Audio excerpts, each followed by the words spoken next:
¿Qué tal? Muy buenas tardes tengan todos ustedes. El día de hoy revisaremos nuestro programa MotoSim para comprender que los robots también pueden tener variables para almacenar datos. Por ejemplo, ¿qué tipo de datos podemos tener aquí? Vamos a revisarlo. Nos vamos a la variable y tenemos variables de tipo byte. Hay que recordar que el contenido de una variable de tipo byte, aquí se pueden ver, son 8 bits. Es decir, pueden ir desde valores de 0 hasta 255.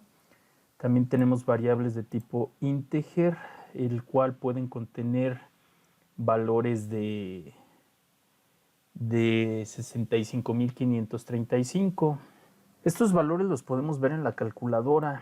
Es decir, bueno, como comentaba, los valores de tipo byte son 8 bits. Si lo vemos en nuestra calculadora, 8 bits significa 2 elevado a la 8. Y eso nos da igual a 256.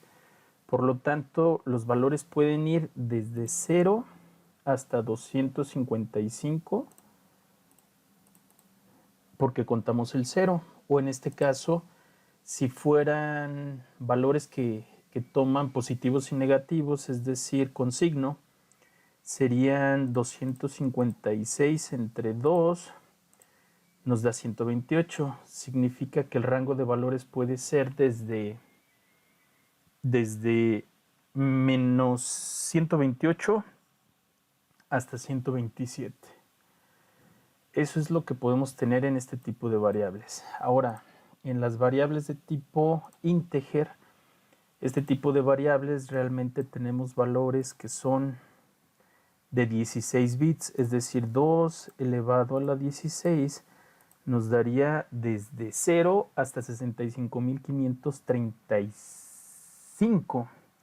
Es decir, tengo siempre que restarle 1 por el valor de 0, que son la cantidad de combinaciones. O bien,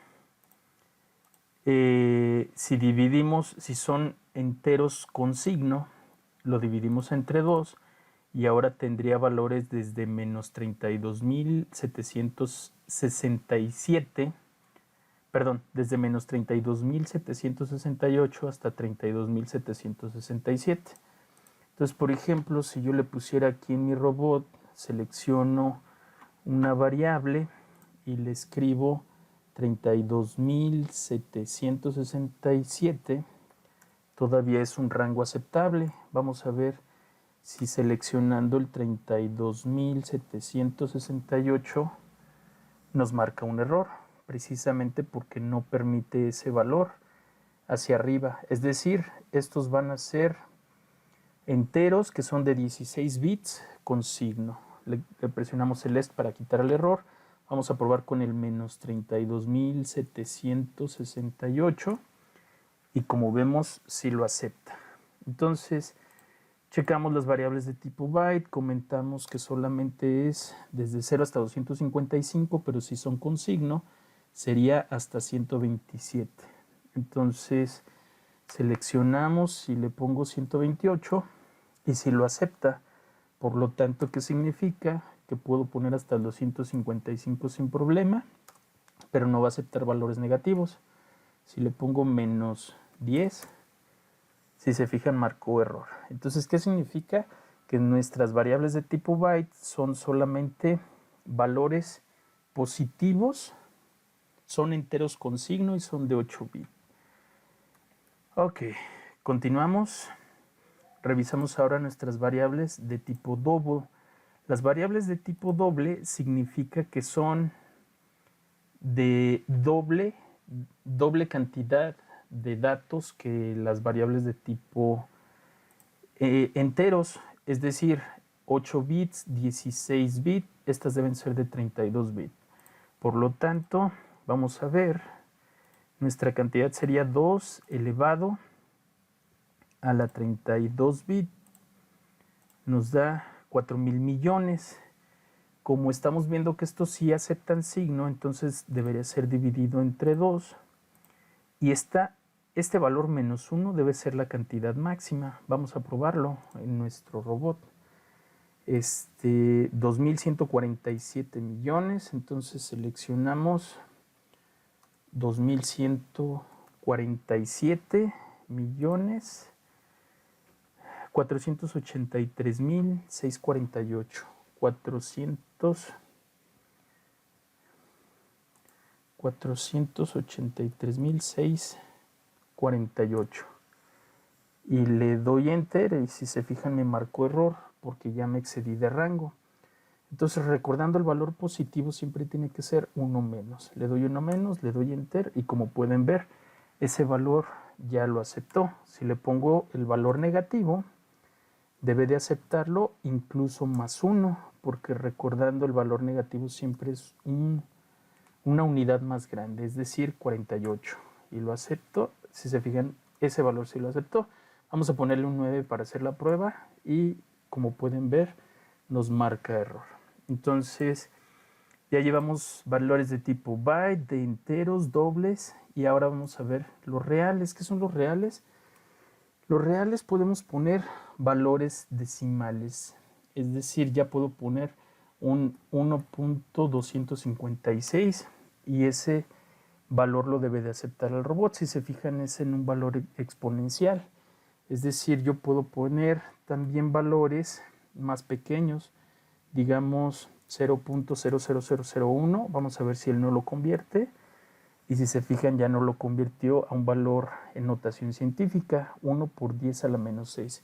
Entonces, todos los valores reales, realmente lo que vamos a tener son cantidades decimales donde nuestro robot nos lo puede acomodar en un valor con notación científica.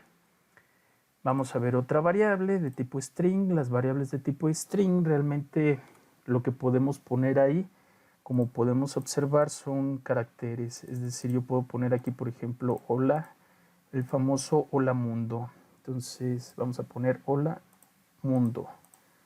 Y esta es una variable, ¿por qué? Porque el robot lo guarda directamente en su memoria en forma de caracteres, en esta variable que se llama S0. Entonces, por último tenemos una variable que es importante, que es la variable de posición. ¿Qué es lo que hay que tener en cuenta con estas variables de posición? Realmente se refieren a los valores del robot y en este caso, como podemos ver, podremos suponer que es un vector, es decir, P0, mi variable de posición 0, tiene 6 elementos que son S, L, U, R, B, T. Entonces, si me voy a mi robot y le ponemos robot current position, nos podemos dar cuenta que el robot se encuentra exactamente en esta posición en este momento. Entonces, eso yo lo puedo guardar en una variable de posición. Como pueden darse cuenta, si le doy posición, seleccionamos aquí y tenemos varios tipos de variables. Es decir, esta variable de posición puede ser de pulsos o todas las demás son rectangulares, es decir, X, Y, Z, ángulo en X, ángulo en Y y ángulo en Z. Con respecto a la base del robot, con respecto al robot, es decir, con respecto al robot podríamos tener hasta un séptimo eje y ese valor quedaría guardado en su memoria también. Puede ser con respecto a un usuario o puede ser con respecto a una herramienta. Entonces, por lo pronto vamos a ponerle de pulso y podemos incluso guardar esa posición. Y aquí es lo más importante que debemos de comprender. Estas variables de posición pueden guardar datos, en este caso valores de los encoders, digamos, del robot. Si le doy modificar enter, nos podemos dar cuenta que ese valor se guarda directamente en mi variable. Y puedo tener varias. Si le doy aquí a esta tecla que dice page, lo que puedo hacer es avanzar, o si le doy shift page, literalmente lo que hago es retroceder. La otra le puedo dar page directamente y por ejemplo le escribo el número 20 y automáticamente me envía a la posición 20 de mi variable de posición. ¿Por qué ya no son como en este caso las de tipo doble? Porque recordando, pues si pongo el dato 0 va a ser solamente una variable. Y si yo pongo una variable de posición, recuerden, aquí lo que estoy manejando es Dentro de esta variable, otras 6 variables que indican las posiciones de mi robot, que incluso lo puedo mover. Por ejemplo, si le doy variable de tipo pulso y le damos, en este caso, modificar Enter, yo este valor, si directamente lo modifico aquí en mi robot, por ejemplo, son menos 88,000, le voy a poner menos 40,000, le doy Enter, podemos darnos cuenta que ya está parpadeando la variable de posición, indicando que no me encuentro ya en esa posición. Si le doy forward directamente a mi tecla del robot, me va a llevar a esa posición. Dejen, subo un poco más la velocidad de mi robot. Le doy forward y me lleva a esa posición que yo indiqué con mi variable de pulsos. Hay que tener mucho cuidado porque el problema con los pulsos es que realmente son demasiado pequeños. Por ejemplo, le voy a poner ahorita 0, lo voy a llevar a esa posición, le doy forward, mi robot se mueve exactamente a ese punto, lo voy a poner de lado para poder mostrarles algo. Y si por ejemplo yo en este momento a la variable b le pongo 1 y lo muevo, si se fijan ya está parpadeando, le digo al robot que lo mueva a esa posición, ya lo movió. Si se fijan, realmente para nosotros se mueve una cosa de nada. Si le doy seleccionar y por ejemplo le doy, vamos a suponer, unos 10,000 pulsos, vamos a observar 10,000 y muevo el robot, eso fueron exactamente 10,000 pulsos. Si se fijan, tiene bastante precisión, es decir, de uno en uno se mueve una pequeña cantidad. Todo esto que se movió realmente son cosa de nada. Pero dijimos que existían varios tipos de variables de posición. Ok, estas son de pulso, entonces dejen coloco mi robot en la posición que tenía ahorita del origen y también podemos ver algo diferente. Me voy nuevamente a variables de posición, me voy directamente al page 10, es decir, mi variable 10, y ahora lo que voy a hacer es poner una variable de posición con respecto a la base. Y vamos a ver qué puede ocurrir. Si nosotros tenemos también este tipo de variables de posición, si yo le doy modificar Enter, ese valor se guarda directamente en la memoria de mi robot. Entonces, perdón, sí, bueno, en la memoria de mi robot. Lo único que hay que hacer, si por ejemplo alguien quisiera mover un poco la herramienta o la posición, ejemplo, yo tengo por ejemplo aquí 30 grados en X. Bueno, vamos a bajar nuestro robot un poco, es decir, le voy a poner 350 de altura, le doy forward para que llegue a esa posición. Si se fijan, bajó un poco el robot y vamos a poner nuestro ángulo directamente en 0 grados, el ángulo de rotación en Y. En este lado yo puedo ver respecto a la posición del robot que estoy en la perspectiva de Y, entonces muevo mi robot de esa posición y podemos ver que yo tengo exactamente 90 grados, es decir, 0 grados con respecto a la mesa. Y aquí nosotros podríamos poner incluso 1 grado y el robot debe de respetarlo. Le doy forward, eso debe ser 1 grado, le voy a poner 5 grados, le doy forward, mi robot se debe de mover exactamente en 5 grados.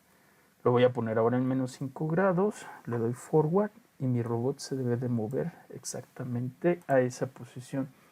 Entonces, eso es lo más importante de este tipo de variables, que literalmente estas variables nos van a dar valores de posición del robot en 2 formas. Recordando, pueden ser... dejen ir a la siguiente porque si no me la quiere borrar. Voy a la siguiente. Entonces las variables que puedo tener pueden ser de pulso, pueden ser con respecto a la base del robot, con respecto al robot, es decir, puedo tener séptimos ejes, con respecto a un plano de usuario o con respecto a una herramienta. Entonces, esto es todas las variables que pueden contener nuestro robot. Muchas gracias, espero el tema sea de utilidad. Saludos y hasta pronto.